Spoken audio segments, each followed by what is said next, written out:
Assalamualaikum warahmatullahi wabarakatuh. Saya Muhammad Rifan Salim. Pada kesempatan kali ini, saya akan menjelaskan poin-poin tentang analisa laporan keuangan perusahaan, laporan arus kas, dan catatan atas laporan keuangan. Baik, kita bedah dulu dari laporan arus kas. Apa sih itu laporan arus kas? Laporan arus kas adalah laporan keuangan yang menyajikan informasi arus kas masuk, penerimaan, dan arus kas keluar selama periode tertentu. Kegunaan laporan arus kas sendiri yaitu: yang pertama, melihat kemampuan perusahaan dalam menghasilkan kas dan setara kas. Yang kedua, melihat likuiditas dan solvabilitas perusahaan untuk membayar kewajiban dan dividen. Yang ketiga, melihat penyebab perbedaan antara laba bersih periode berjalan. Dan yang keempat, melihat transaksi keuangan yang berhubungan dengan investasi dan pendanaan. Menurut PS AK2, laporan arus kas diklasifikasikan menjadi 3 aktivitas, yaitu operasi, investasi, dan pendanaan, serta disajikan dengan urutan berikut. Yang pertama, arus kas dari aktivitas operasi, yang terdiri atas arus kas masuk dari pelanggan atas penjualan barang dan jasa secara tunai maupun pelunasan penjualan kredit. Dan yang kedua, arus kas keluar untuk pembayaran pemasok sehubungan dengan pembelian bahan baku dan lainnya. Yang ketiga, arus kas untuk pembayaran beban operasi dan lain-lain. Yang kedua, ada arus kas dari aktivitas investasi, yang terdiri atas yang pertama, arus kas masuk dari penjualan aset tetap dan tak berwujud maupun penjualan saham entitas lain yang dimiliki sebagai investasi. Lalu ada arus kas dari penerimaan pembayaran pinjaman pokok yang diberikan kepada entitas lain. Selanjutnya, arus kas dari penerimaan pendapatan bunga, pendapatan dividen, dan pendapatan sewa. Kelima, arus kas keluar untuk pembelian aset tetap dan aset tak berwujud maupun pembelian investasi dan saham entitas lain. Yang ketiga, ada arus kas dari aktivitas pendanaan, yang terdiri atas arus kas masuk dari penerbitan saham sendiri. Yang kedua, arus kas masuk dari penerbitan instrumen utang. Ketiga, arus kas masuk dari penerimaan pinjaman dan bank atau pihak lain. Yang keempat, arus kas keluar untuk pembelian saham treasury. Yang kelima, arus kas untuk pembayaran pokok pinjaman. Yang keenam, arus kas keluar untuk pembayaran bunga pinjaman. Yang ketujuh, arus kas keluar untuk pembayaran dividen tunai kepada pemegang saham.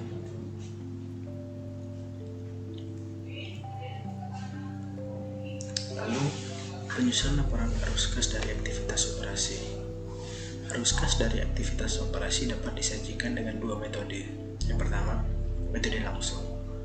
Metode langsung yang menyajikan kelompok utama penerimaan kas dan pembayaran kas. Metode ini lebih diutamakan di PSAK oleh PSAK. Yang kedua, metode tidak langsung, dimulai dengan laba rugi bersih periode berjalan dan menyesuaikan laba rugi tersebut dengan transaksi non-kas, akrual, dan tangguhan. Metode lebih mudah sehingga banyak dipakai oleh perusahaan kecil. Metode langsung dihitung dengan cara: yang pertama, arus kas masuk dari pelanggan, sales, penambahannya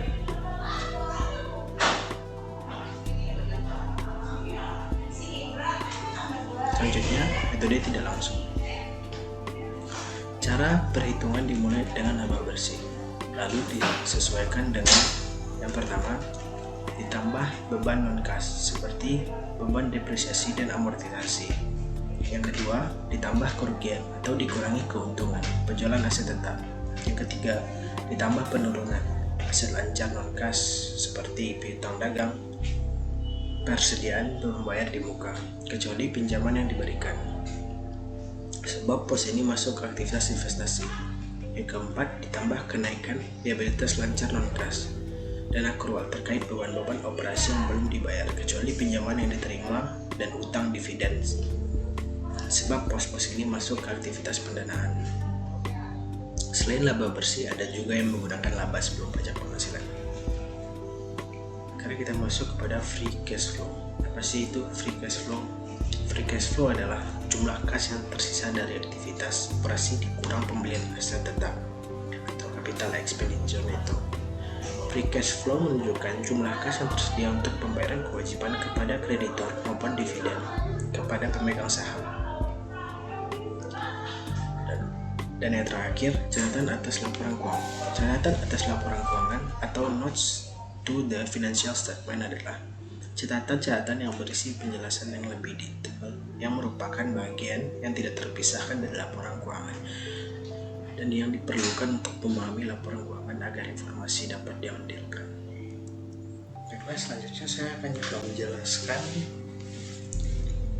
kesimpulan pada analisa laporan keuangan entitas.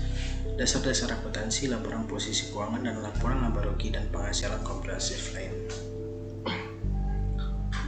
Yang pertama, masuk kepada entitas. Entitas merupakan suatu badan hukum komersial yang terdiri sendiri dan terpisah dari pemiliknya.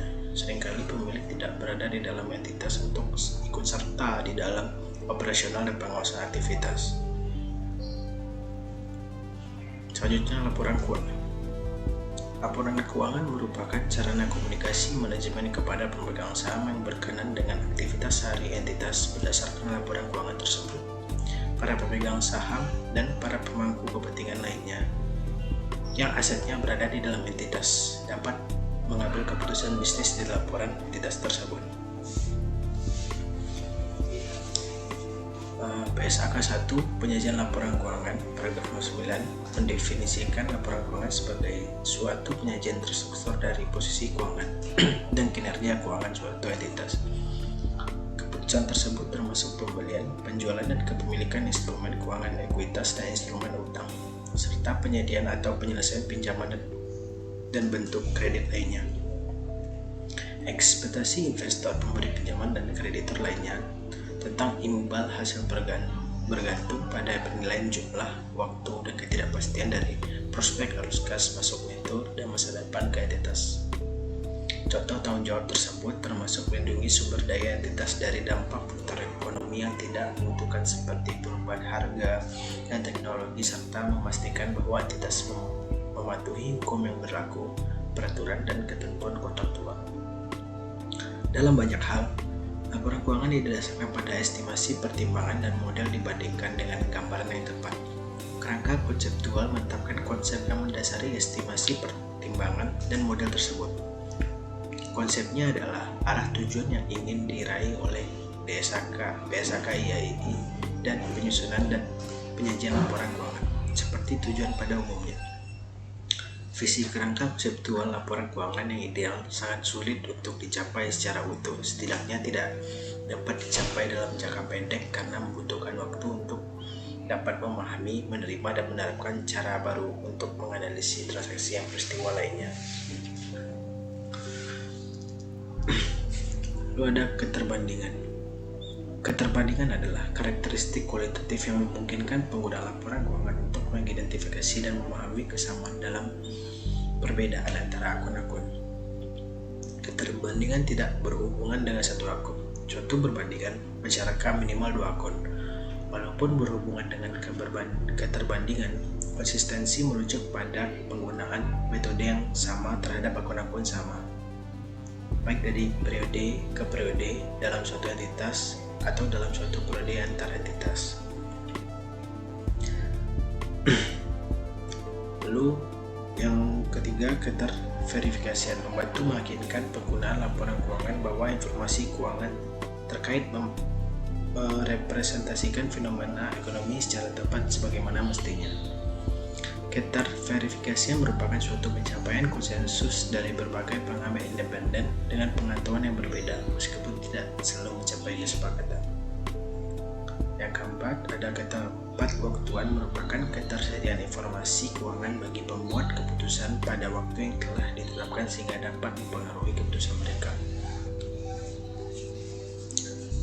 Lalu selanjutnya, asumsi dan unsur-unsur laporan keuangan. Laporan keuangan umumnya disusun berdasarkan asumsi kelangsungan usaha entitas dan entitas akan melanjutkan bisnisnya di masa depan. Oleh karena itu, entitas diasumsikan tidak memiliki keinginan maupun maksud untuk melikuidasi atau mengurangi secara material skala bisnisnya. Jika keinginan dan maksud tersebut timbul, maka laporan keuangan dapat disusun dengan dasar yang berbeda, dan dasar yang digunakan tersebut harus diungkapkan di laporan keuangan. Unsur-unsur yang berkaitan dengan secara langsung dengan pengukuran posisi keuangan adalah aset, liabilitas, dan ekuitas. Sedangkan unsur-unsur yang berkaitan dengan pengukuran kinerja adalah laporan laba rugi, adalah penghasilan dan beban. Berikut saya akan menjelaskan secara ringkas liabilitas. Karakteristik esensial liabilitas adalah entitas memiliki kewajiban. Gini, kewajiban adalah suatu tugas atau tanggung jawab untuk bertindak dan melakukan sesuatu dengan cara tertentu. Kewajiban dapat dipaksakan secara hukum sebagai konsekuensi dari kontrak yang mengikat atau persyaratan perundang-undang. Lalu yang kedua, ekuitas. Ekuitas merupakan hak residual atas aset entitas setelah dikurangi dengan seluruh liabilitas. Jumlah ekuitas yang ditampilkan di laporan posisi keuangan bergantung pada pengukuran aset dan liabilitas. Lalu penghasilan. Kenaikan manfaat ekonomi selama periode akuntansi dalam bentuk pemasukan atau peningkatan aset atau penurunan liabilitas yang mengakibatkan kenaikan pada ekuitas yang tidak berasal dari kontribusi pemegang saham. Definisi penghasilan meliputi penghasilan dan keuntungan. Penghasilan yang timbul dalam pelaksanaan aktivitas entitas dan dikenal dengan sebutan yang berbeda seperti penjualan, penghasilan jasa, bunga, dividen, royalti, dan sewa. Lalu ada beban. Penurunan manfaat ekonomi selama satu periode akuntansi dalam bentuk pengeluaran dan berkurangnya aset atau terjadinya liabilitas yang mengakibatkan penurunan pada ekuitas yang tidak terkait dengan distribusi kepada pemegang saham. Definisi beban mencakup kerugian maupun beban yang timbul dalam pelaksanaan aktivitas entitas yang biasa. Beban yang timbul dalam pelaksanaan aktivitas entitas yang bisa diliputi sebagai contoh beban pokok penjualan, gaji, dan penyusutan. Beban umumnya berbentuk arus keluar atau berkurangnya aset seperti kas dan setara kas, persediaan dan aset tetap. Laporan posisi keuangan. Pada awal periode sebelumnya, ketika entitas menerapkan suatu kebijakan akuntansi secara retrospektif atau membuat penyajian kembali akun-akun laporan keuangan, atau ketika entitas mereklasifikasikan akun-akun laporan keuangannya. Laporan posisi keuangan merupakan laporan keuangan entitas pada periode pelaporan yang menjanjikan jumlah aset, liabilitas, dan ekuitas.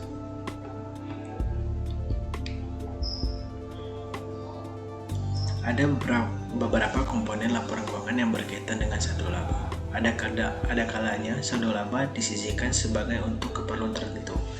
Misalnya untuk keperluan aset, saldo laba yang dicadangkan ini disebut saldo laba yang diapropriasikan. Bagian laba yang tidak dibagikan sebagai dividen akan diakumulasikan sebagai saldo laba yang akan meningkatkan komponen ekuitas entitas. Saldo laba merupakan komitmen tambahan dari pemegang saham kepada entitas karena berfungsi sebagai jaring pengamanan korporasi pada saat bisnis sedang lesu, baik karena faktor lingkungan maupun karena salah kelola. UU Perseroan Terbatas Nomor 40 Tahun 2007 Pasal 70 dan 71 mengatur tentang penggunaan laba entitas. Yang pertama, perseroan wajib menyisihkan jumlah tertentu dari laba bersih setiap tahun buku untuk cadangan dan diputuskan oleh RUPS. Yang kedua, kewajiban penyisihan untuk dicadangkan berlaku apabila perseroan mempunyai saldo laba positif. Yang ketiga, penyisihan laba bersih dilakukan sampai cadangan mencapai paling sedikit 20% dari jumlah modal yang tetap ditempatkan dan disetor penuh. Apabila belum tercapai, maka cadangan hanya boleh dipergunakan untuk menutup kerugian yang tidak dapat dipenuhi oleh cadangan lain. Laporan laba rugi dan penghasilan komprehensif lain berisi laporan kinerja keuangan entitas untuk satu periode tertentu. Umumnya 1 tahun berakhir 31 Desember. Entitas dapat mengeluarkan laporan keuangan untuk periode 3 bulan, 6 bulan, 9 bulan. Kepentingan terbatas, misalnya pada entitas publik. Komponen utama laporan laba rugi adalah penghasilan dan beban yang harus ditampilkan secara terpisah. Beban diakui dalam laporan keuangan atas dasar hubungan langsung antar biaya yang timbul penghasilan tertentu yang diperoleh. Jika hubungannya dengan penghasilan yang diperoleh tidak dapat secara langsung, beban diakui atas dasar prosedur alokasi yang sistematis dan rasional. Kedua komponen tersebut dapat dilaporkan sebagai satu laporan tunggal atau dalam bentuk 2 laporan terpisah. Lalu, yang terakhir terakhir, laba per saham merupakan jumlah laba bersih periode berjalan dibagi dengan jumlah lembar saham beredar. Baiklah, sekian yang bisa saya tampilkan. Apabila ada kesalahan mohon dimaafkan. Assalamualaikum warahmatullahi wabarakatuh.